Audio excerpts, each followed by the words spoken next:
శ్రీమాత్రే నమః.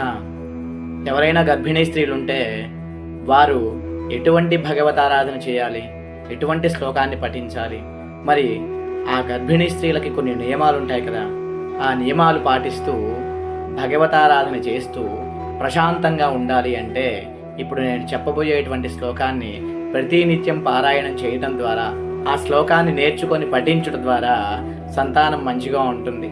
పుట్టేటువంటి పిల్లలు కూడా మంచి వర్చస్సుతో, మంచి వాక్కుతో పుడతారనమాట.